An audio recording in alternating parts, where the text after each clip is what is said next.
এই বন্যার কারণে আপনারা জানেন যে আগামী 1 সেপ্টেম্বর আমাদের প্রতিষ্ঠা বার্ষিকী। এই প্রতিষ্ঠা বার্ষিকীতে আপনারা জানেন যে আমি আপনাদের সঙ্গে বলেছিলাম যে 6 দিন ব্যাপী একটা আপনার খুব বড় কর্মসূচি নেওয়া হয়েছিল।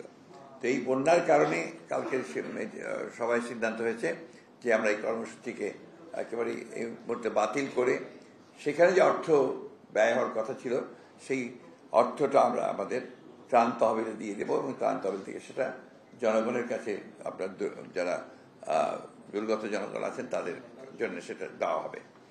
এবং আমরা এখন যেটা থাকবে কর্মসূচি সেটা হচ্ছে যে আমাদের দলীয় পতাকা উত্তোলন করা হবে প্রত্যেকটি আমাদের যে শাখাগুলো আছে সেগুলোতে সারা দেশে।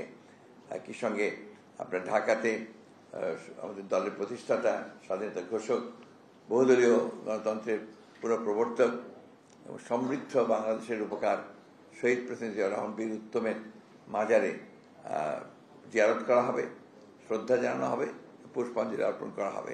এটা 11টা বাজে টাইম আছে।